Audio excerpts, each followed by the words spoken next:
one thing I can guarantee you that all of us will face, male or female, is storm, is to try to fix the storm.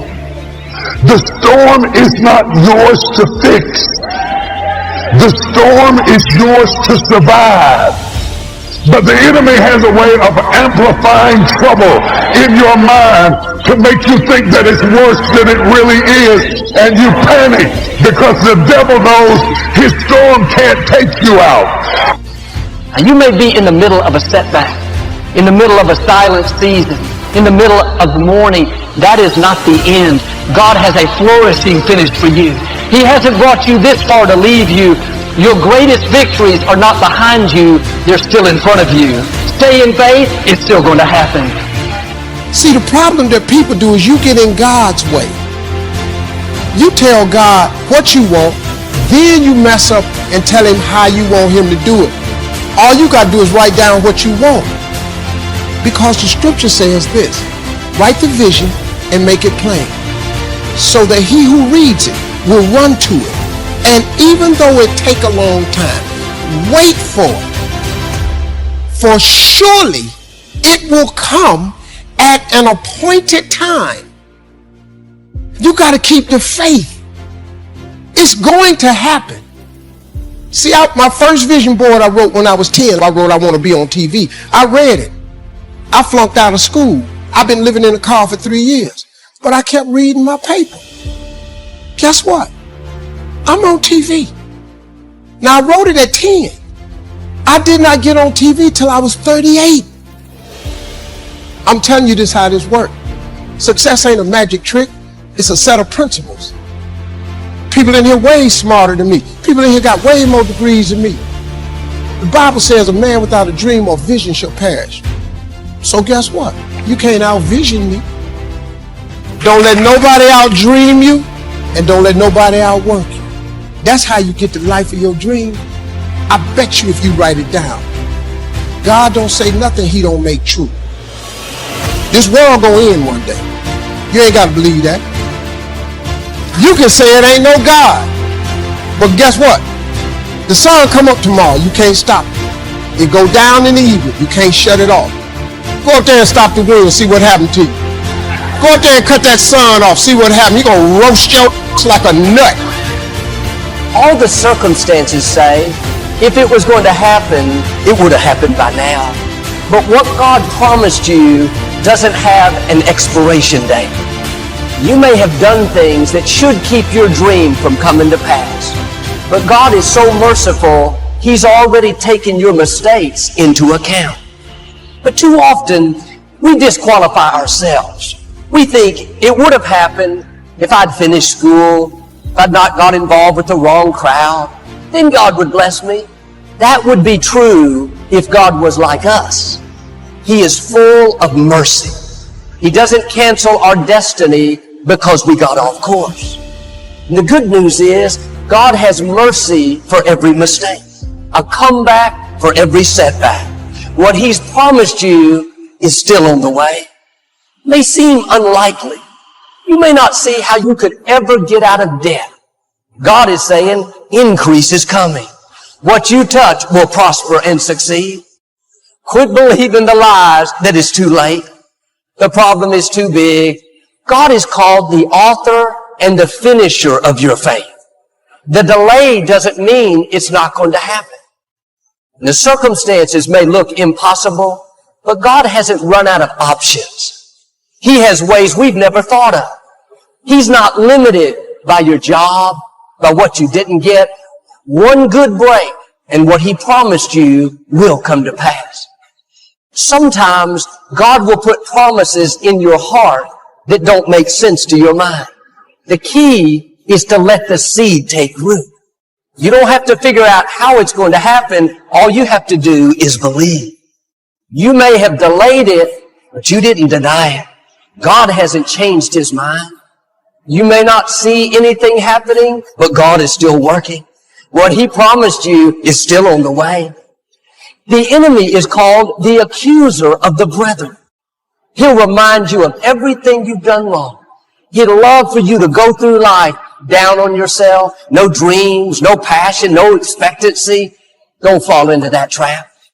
Are you believing lies that you've missed your chance? If you'd have been more disciplined, God already knew about that. What He promised you is right on schedule. You didn't miss it. It's still in your future. Now, you may have failed, but you are not a failure. Failure is an event. It's not who you are. What you do may not always be good, but you are good. You may have gotten off course. You may have brought the trouble on yourself, but God is saying, I'm still going to bless you. I'm still going to use you to help others. You're still going to fulfill your destiny. What I promised you is still on the way. Those dreams you've given up on, they're on the way. I don't see anything happening right now, but God, I know you are working behind the scenes. What you promised me is still right on schedule. You may feel like you're lacking in some area, lacking talent, lacking support, but God knows what you don't have. He knows who's not for you. The good news is God is going to make up for what you don't have. He's going to give you the seed. And sometimes, on purpose, God will let you run out of what you need, so you'll have to depend on Him. If you don't turn my child around, if you don't open this door, if you don't heal my body, God, then I'm done. When you come to the end of your ability, then there's room for God's favor. There's room for Him to show out in your life. Don't let the circumstances fool you. Don't let what you don't have talk you out of it. The delays, the seasons of silence convince you that it's never going to happen. He's going to bless you in spite of your mistakes. He's going to make things happen that you didn't deserve. It's just the goodness of God. And I'm all for taking risks, getting out of our comfort zones, but it's important to stay in God's timing.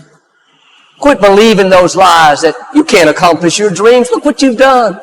Never get out of debt. You've made too many poor choices. What God promised you is still on the way. It's still on the schedule. Start believing again. Start making plans for what you've given up on. You've got to keep dreaming. Your better future is a dream for yourself and for your family. You've got to dream dreams. There's a Bible phrase that says, without dreams and visions, people perish.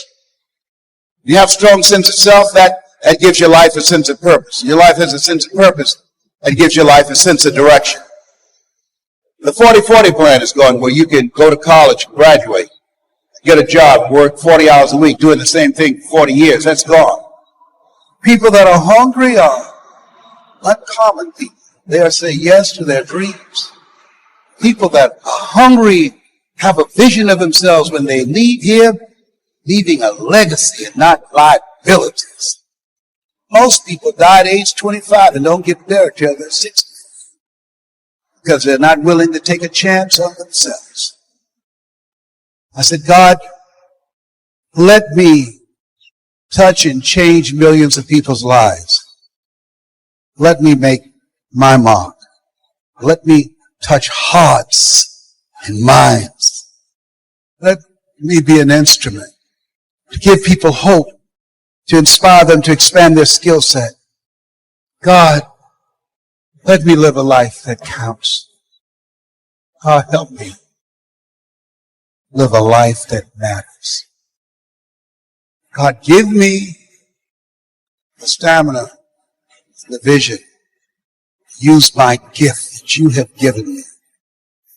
Work with people who are hungry to make their lives count. Mother's dream was to raise 7 children she didn't have. She never failed. We never went to see home. She's a hard worker. She had faith. I remember the first home I bought her. I said, Mama, how you like that? She said, if I lived in something like that, I would feel like Mrs. Roth. I purchased the home and I said, Mama, I think I know the people who live there. So I'm going to stop in and say hello. She looked at how beautiful this house was. She said, Leslie, you sure you know these people? And we got to the door. I reached in my pocket, I took the key out, and I put it in the door. I said, Mrs. Rockefeller, this is your home. This is going to happen for you. It's already happened for some of you.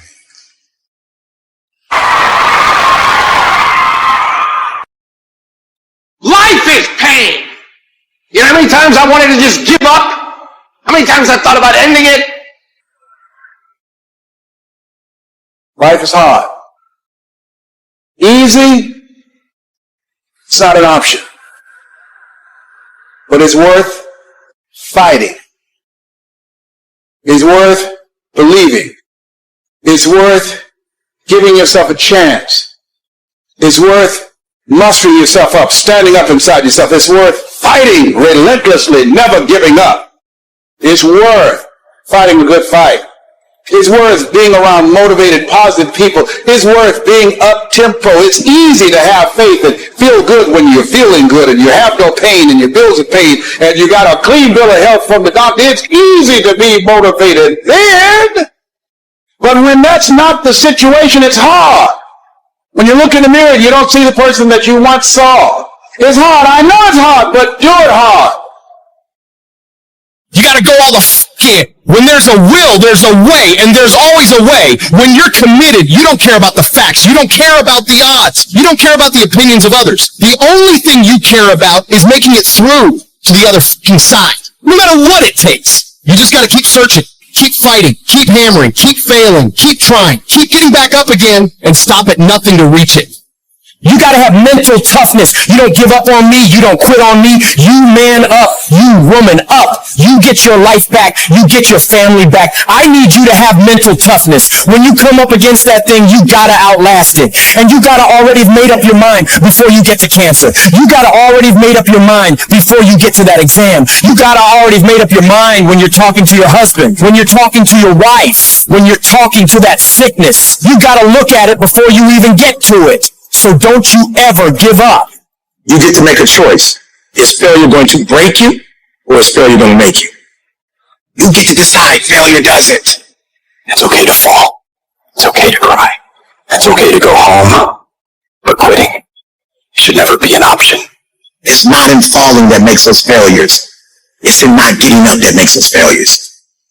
And you get to decide if you get up or you don't get up. I can accept failure. Everyone fails at some point. I cannot accept not trying. I don't feel rejected. I tried. How do you feel rejected when you try? The person who didn't try should feel rejected. The person that didn't try should feel defeated. I tried. I don't feel rejected. I feel good about myself. I don't feel bad. I gave it 120%. You can't never feel bad when you put forth 120%. You can't let the outcomes make you feel whack. I'm not whack. I'm a warrior. I'm a problem solver. I'm not soft. I'm not weak. I don't quit. I don't give up. I don't surrender. I don't always win, but I always try.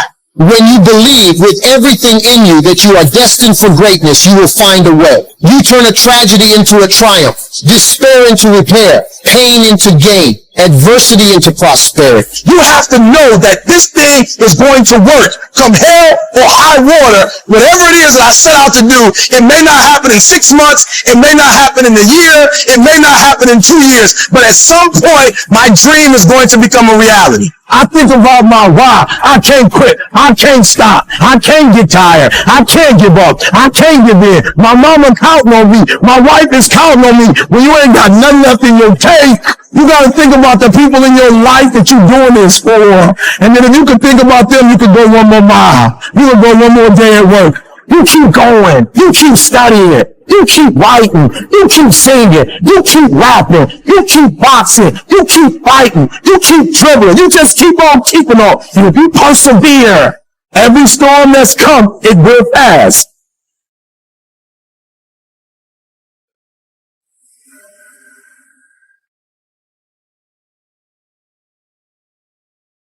Do you know abundance is our birthright? Abundance is our birthright. And everywhere you look, you see abundance. Everywhere you look.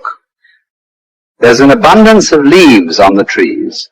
There's an abundance of snow in the ground. There's an abundance of water in the universe. There's an abundance everywhere you go. And you and I have the ability to create an abundance. Now you take nothing with you, you'll never own anything. You arrive with nothing, you're going to leave the same way. It's like somebody said, you come in with no hair and no teeth, no money, that's the way you leave. But while you're here, you can enjoy an abundant life. You can have all of whatever it is you want, but you have to earn it. Now, what would abundance be in your life? What would abundance be to one person? It may be different than to another. But understand this, it all starts in our mind.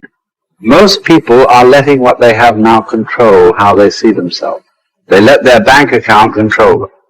They let the friends they have control them. They let their conditions or circumstance control. That's not where we want to go. We want to go inside. Everything starts from the inside out. So let's start over. Let's start over. If life isn't the way you want it now, make up your mind. You're going to start over. You're going to sit down. You're going to write out how you do want it. Now, we want abundance. We want an abundance of friends. We want an abundance of money.